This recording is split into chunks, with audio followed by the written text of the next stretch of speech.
The Apple ecosystem, a cohesive connection across Apple's wide range of devices. iMessage, Photos, iCloud, FaceTime, and Apple Pay. Once you're roped in, it's nearly impossible to get out. This year, Apple has upped the ante even further, increasing display sizes on everything, from the iPad Pro to the Apple Watch down to the iPhone.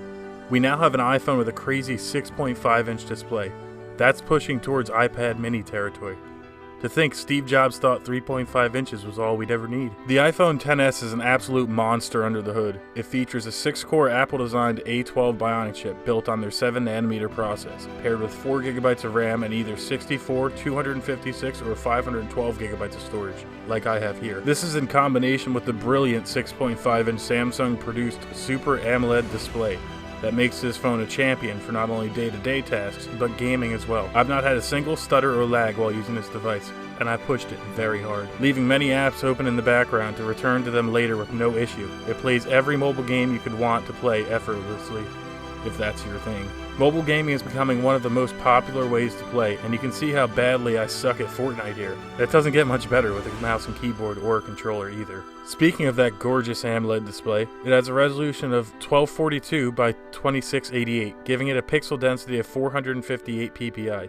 And since it's an AMOLED panel, it produces great colors, viewing angles, and unlimited contrast, since OLED displays can turn off the backlighting for black pixels. The XS Max packs a 3174 mAh battery, Apple's first foray into large battery territory, and it is amazing. With moderate to light usage, I was able to squeeze out an absurd 8.5 hours of screen on time. This phone is an endurance champion, and I was nothing short of impressed. Heavier usage was able to get me 6 to 6.5 hours.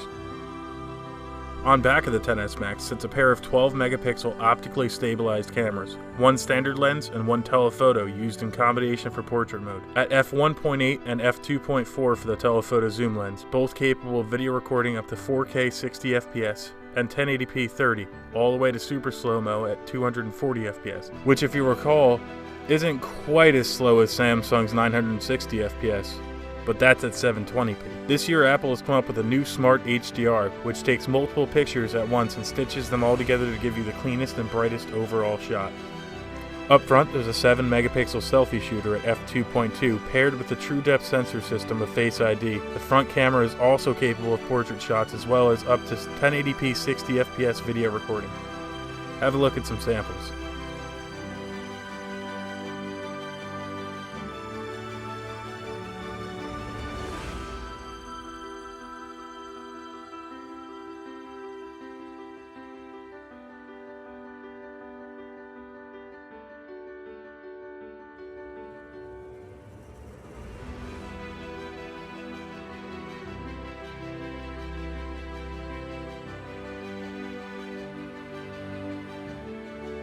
In a world where most manufacturers have some type of fingerprint scanner still, Apple chooses to go for facial recognition, via that notch up front cutting into that 6.5-inch display. The sensor array is made up of a dot projector that creates a virtual 3D map of your face, a flood illuminator for dark conditions, a 7-megapixel selfie camera, and an IR sensor, which allows you to unlock your phone in any and all lighting conditions. I haven't even been able to fool this system with a beard trim, sunglasses, and a hat, even when not pointing the phone directly at my face. Face ID gets my seal of approval. As far as the software is concerned, it's an iPhone, so you already know it's running iOS.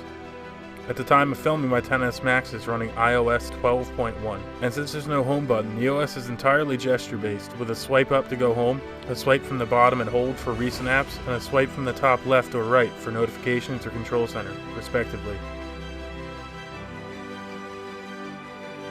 Phone calls sound great even in noisy environments, and callers on the other end agree. Speakerphone calls sound great as well, getting loud without distorting, just like the audio from the stereo speakers, one mounted up top and one on the bottom right edge. This truly is a great multimedia consumption device, once you get used to that notch. The XS Max retains its glass and stainless steel border and upgrades to IP68 water resistance from last year's iPhone X's IP67 dust and water resistance rating. Comes in gold, silver, or space gray.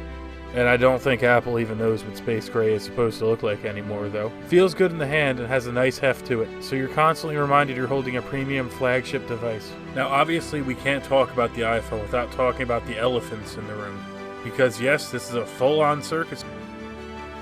Let's discuss for a moment how Apple has made the iPhone fast charging capable but still refuses to include a fast charger in the box. And another slap in the face is the removal of the Lightning to 3.5mm headphone adapter in the box.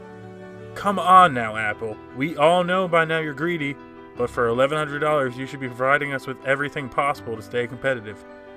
The Apple tax is real, my friends, because $1,100 gets you the base storage of 64GB, and it only gets worse from there. The 256GB model is $1,250, and the 512GB model is $1,450. What the hell, Apple? If you're already locked into the Apple ecosystem, and you have an iPhone 10 or 8 Plus already, I just cannot recommend spending another $1,000 plus on a new phone just for a bigger display. But if you're coming from an iPhone 7 series or older, or maybe you've never tried an iPhone before, I will tell you this phone is absolutely a beast, and it's worth a look if you have the coin for it. Doesn't provide a $1,100 experience, but it definitely is one of the absolute best phones you can buy right now. Full stop. Thanks for watching. Please like, comment, and subscribe for more videos coming soon like this. I'm Dave with TechDuff. I'll catch you in the next video.